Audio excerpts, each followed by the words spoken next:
आज की कहानी में हम एक ऐसे व्यक्ति को देखेंगे जो अपने जीवन में बहुत सारी समस्याओं से जूझ रहा था। यह केवल उसके सोचने के तरीके के वजह से था। उसे लगता था कि मानव जीवन बहुत कष्टदायक है। वो सोचता था कि पशुओं का जीवन इंसानों से बेहतर है क्योंकि उन्हें इतनी समस्याएं झेलनी नहीं पड़ती। हम इंसानों को सदा चिंताएं सताती रहती है, जबकि पशु पक्षी आनंद से जीवन जीते हैं। तो आइए जानते हैं उसकी सोच बुद्ध ने कैसे बदली और कैसे वह जान गया कि मनुष्य का जीवन ही सबसे कीमती है।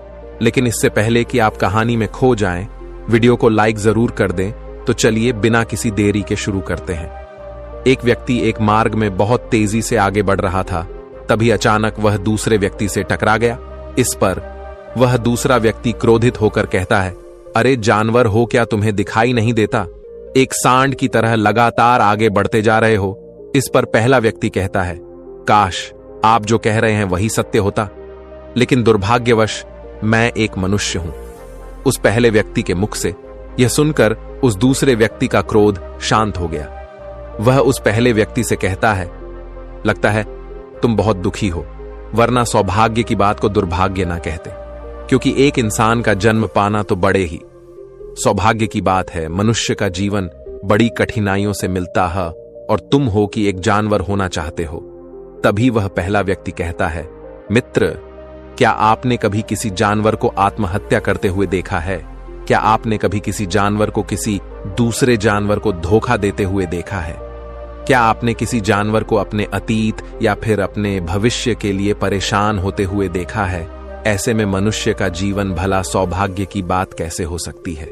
इससे अच्छा तो पशुओं का जीवन ही है। हम मनुष्य तो पशुओं से भी गए गुजरे हैं। उस पहले व्यक्ति की यह सारी बातें सुनकर वह दूसरा व्यक्ति कहता है, लगता है तुम बहुत दुखी हो, तुम्हारे जीवन में बहुत बड़ी समस्या आ पड़ी है। यदि ऐसा है तो तुम्हें इसका समाधान महात्मा बुद्ध के पास मिल जाएगा, तो वहां जाओ। तभी पहला व्यक्ति कहता है कि कौन है? क्या कोई साधु है, महात्मा है, ऋषि मुनि है या पंडित है? अगर वह इनमें से हैं तो इनमें से कोई भी मेरी मदद नहीं कर सकता। मैं ऐसे कई लोगों से मिल चुका हूं और इनके पास मेरी समस्या का कोई समाधान नहीं है। इस पर वह दूसरा व्यक्ति कहता है, वह इनमें से तो नहीं है, लेकिन वह क्या है यह मैं भी नहीं जानता। बस मैं इतना ही जानता हूं कि जो भी उनके पास जाता है उनकी सभी समस्याओं का समाधान वह बड़ी सरलता से कर देते हैं। जो भी उनके पास आता है वह अपने सारे दुख दर्द वहीं पर छोड़कर चला आता है। उस दूसरे व्यक्ति की बात सुनकर पहले व्यक्ति को लगा कि उसे भी महात्मा बुद्ध से मिलना चाहिए।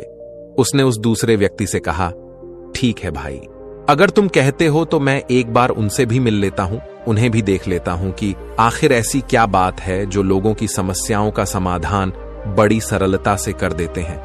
इतना कह वह व्यक्ति अगले ही दिन महात्मा बुद्ध से मिलने के लिए निकल पड़ता है।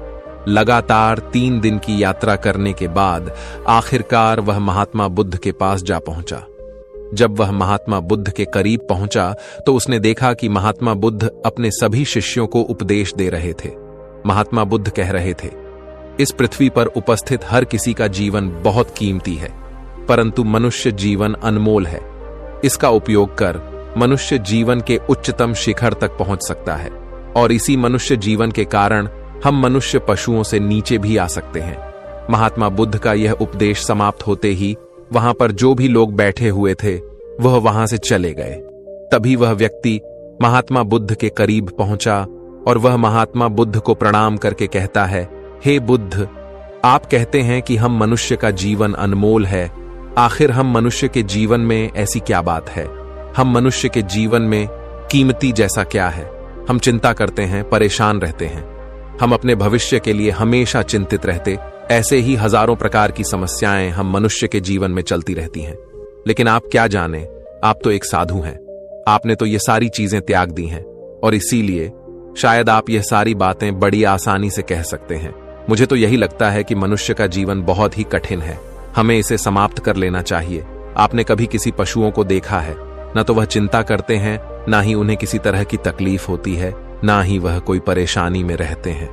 वह तो अपना जीवन मौज मस्ती में जीते हैं, ना ही उन्हें अपने भूतकाल की चिंता होती है और ना ही भविष्य की। ना ही वह किसी को धोखा देते हैं और ना ही किसी से शिकायत करते हैं। वह तो बस अपना जीवन जीते रहते हैं, और वहीं पर दूसरी तरफ हम मनुष्य का जीवन ठीक इसका उल्टा है। मुझे तो यही लगता है कि मनुष्य का जीवन पशु के जीवन से भी बदतर है। मनुष्य जीवन एक श्राप है जो हमें मिला है।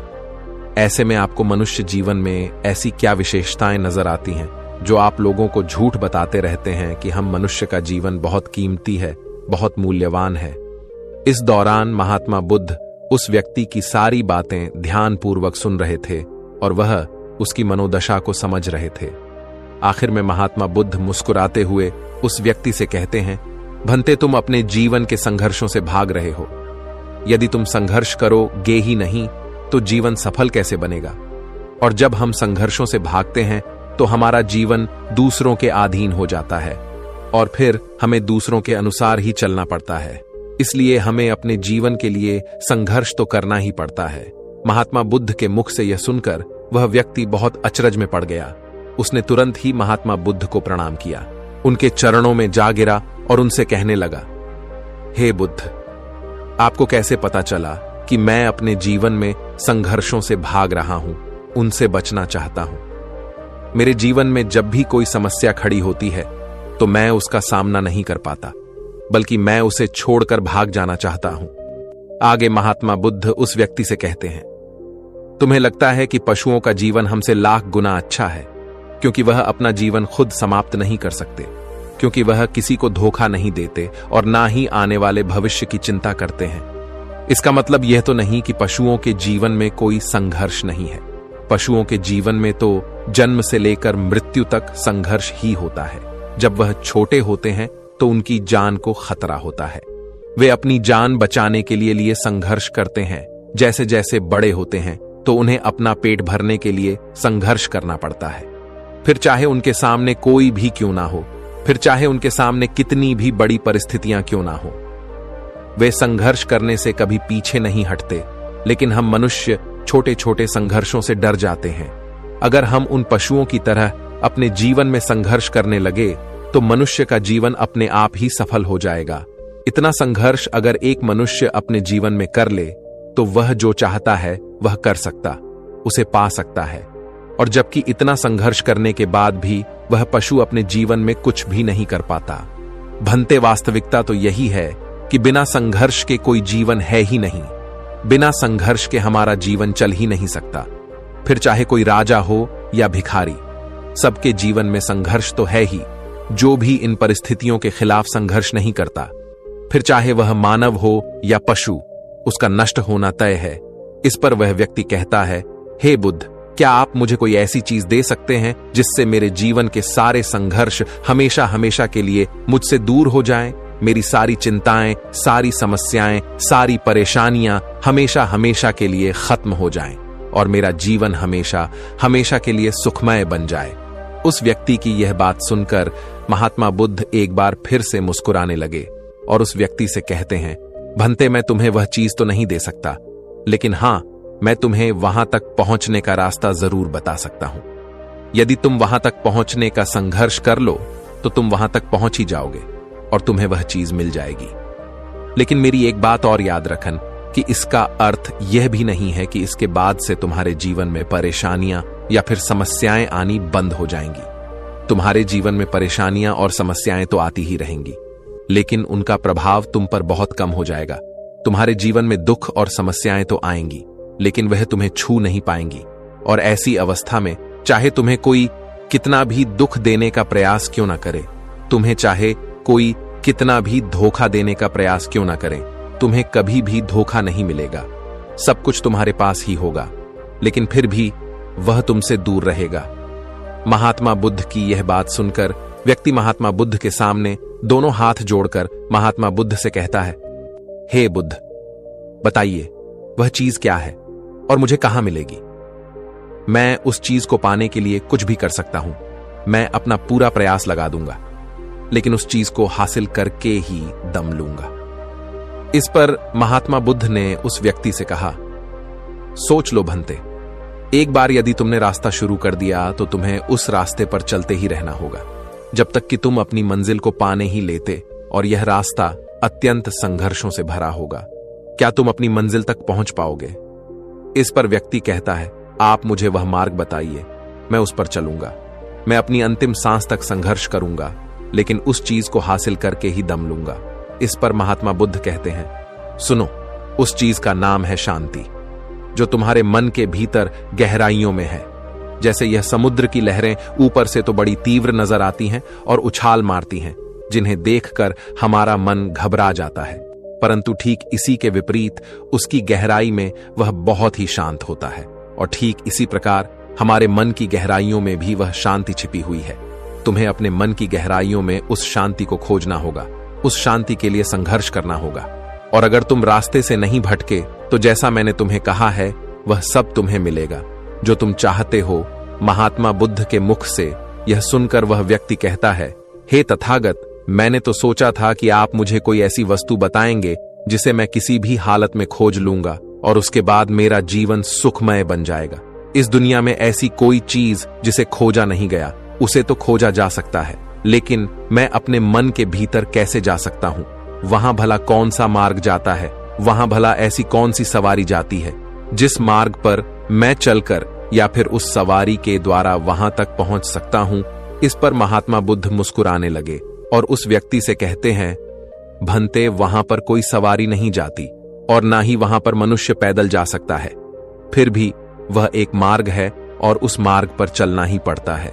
इस पर वह व्यक्ति कहता है, हे बुद्ध, तो आप मुझे बताइए, मैं उस मार्ग पर चलकर कैसे अपने मन के भीतर की उस शांति को खोज सकता हूं? इस पर महात्मा बुद्ध ने कहा, इस दुनिया में सबसे शक्तिशाली क्या है? इसका जवाब देते हुए वह व्यक्ति कहता है, हे बुद्ध, इस दुनिया में सबसे शक्तिशाली चक्रवर्ती सम्राट है, जिसके पास असीम शक्ति है, जिसके पास सब कुछ है, उसके पास किसी चीज की कोई कमी नहीं। इसके जवाब में महात्मा बुद्ध कहते हैं, नहीं, इस दुनिया में सबसे शक्तिशाली चीज है इच्छा, और यही इच्छा इस दुनिया को चला रही है।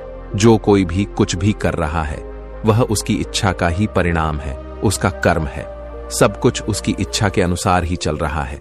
जहां तक बात है एक चक्रवर्ती सम्राट की, तो एक इच्छा एक चक्रवर्ती सम्राट को भी धूल में मिटा सकती है, और वहीं पर उसी के विपरीत एक इच्छा एक आम इंसान को भी एक चक्रवर्ती सम्राट बनाने में सक्षम है।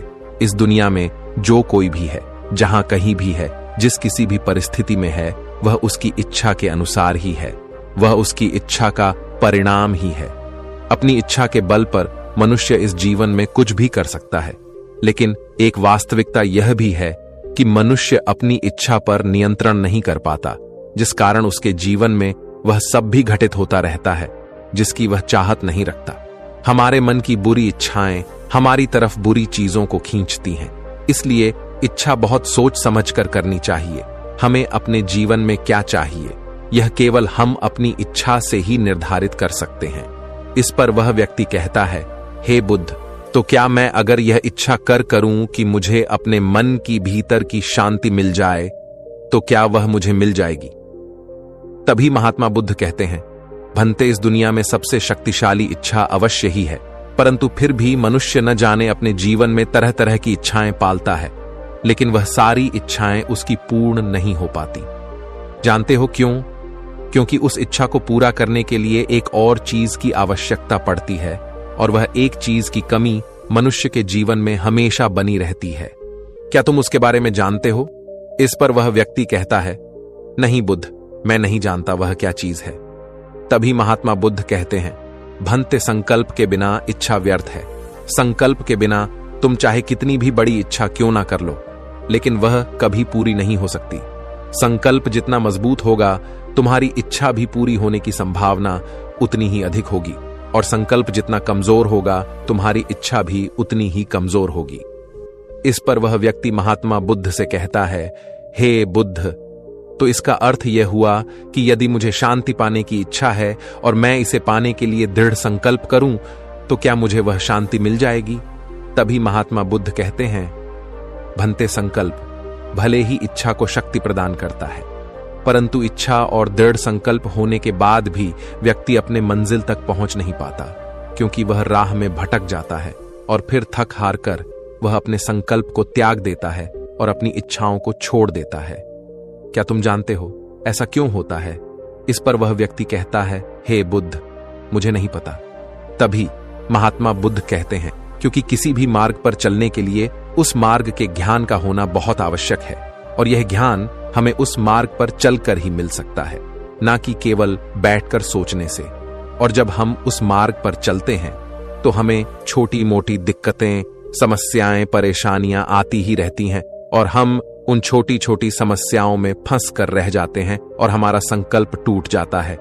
हमारी इच्छा उन छोटी छोटी समस्याओं के सामने कमजोर पड़ जाती है और हम उन समस्याओं के सामने घुटने टेक देते हैं, हार मान लेते हैं, और हमारा पूरा का पूरा जीवन फिर उन्हीं समस्याओं के इर्द गिर्द घूमता रह जाता है और हमारा पूरा जीवन वहीं पर समाप्त हो जाता है।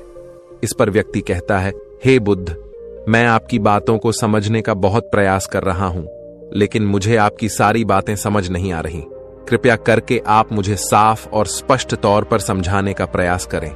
तभी महात्मा बुद्ध ने उस व्यक्ति से कहा, भंते, मान लो कि तुम्हें किसी गांव में जाना है और वहां पर किसी व्यक्ति से मिलना है, और तुमने यह दृढ़ संकल्प किया है कि तुम उस व्यक्ति से मिलकर ही रहोगे। तुमने अपना सफर तो शुरू किया, लेकिन काफी वर्षों के प्रयास के बाद भी ना तो वह गांव खोज पाए और ना ही उस व्यक्ति से मिल पाए। तो ऐसे में क्या हुआ?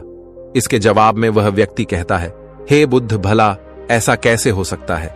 यदि मैं जीवित हूं और वह व्यक्ति भी जीवित है जिससे मैं मिलना चाहता हूं, और मुझे वह गांव पता है, तो मैं उससे अवश्य ही मिल लूंगा। तभी महात्मा बुद्ध कहते हैं, भंते, तुम्हें उस गांव का नाम पता है और तुम्हें जिसे मिलना है उसका नाम भी तुम्हें पता है, पर तुम्हें यह नहीं पता कि गांव किस दिशा में है। तो ऐसे में तुम कौन सा मार्ग पकड़ोगे और किस मार्ग पर आगे बढ़ोगे? यदि मान लो कि तुमने किसी विपरीत मार्ग को पकड़ लिया, तो क्या वह तुम्हें उस गांव तक ले जाएगा? क्या वह तुम्हें उस व्यक्ति तक मिला पाएगा? इस पर वह व्यक्ति कहता है, हे बुद्ध, इस अवस्था में तो यह कार्य बिल्कुल भी असंभव होगा।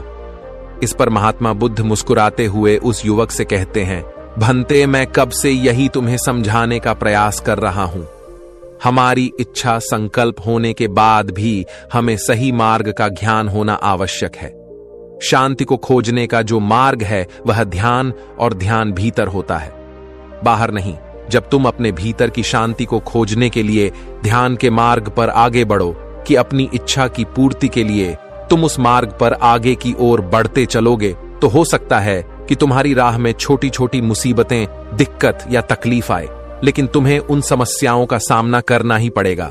तुम्हें उनसे लड़ना होगा, उनसे संघर्ष करना ही होगा, क्योंकि वह मार्ग तुम्हारे लिए बिल्कुल नया है। और पहली बार जब हम किसी मार्ग पर आगे बढ़ते हैं तो हमें यह नहीं पता होता कि अगला पड़ाव क्या होगा और आगे कौन सी कठिनाइयां आने वाली हैं।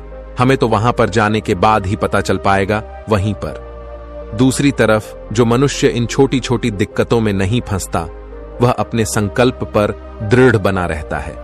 अपने जीवन में वह सब कुछ पा लेता है जो वह चाहता है, और अपनी मंजिल पर पहुंचकर उसे असीम शांति भी मिलती है। और जब मनुष्य अपने लक्ष्य को प्राप्त कर ही लेता है, तब उसे और कुछ पाने की इच्छा नहीं रह जाती। इसी प्रकार यदि तुम भी केवल मार्ग पर आगे बढ़ते रहो, तो तुम भी अपने मन के अंतर तक पहुंच जाओगे, और वहां पहुंचने के बाद तुम्हें किसी चीज की कोई आवश्यकता नहीं पड़ेगी। ना ही तुम्हें कोई धोखा दे पाएगा, ना ही तुम्हें कोई लूट पाएगा, और ना ही तुम्हें कोई दुख पहुंचा पाएगा। उस अवस्था में पहुंचने के बाद ना ही कोई मोह, ना ही कोई चिंता, और ना ही कोई समस्या रहेगी। तुम उस परिस्थिति से बड़ी सरलता से निकल पाओगे, और जब तुम अपने मन की उस शांति को प्राप्त कर लोगे, तो तुम एक तो नहीं रहोगे और ना ही एक मनुष्य रहोगे, बल्कि तुम मनुष्य से भी और ऊंचा दर्जा प्राप्त कर लोगे, और फिर तुम्हें कोई भी दुख कभी छू नहीं पाएगा। फिर तुम्हें किसी चीज की कोई परेशानी नहीं रह जाएगी, नहीं तो भविष्य की चिंता।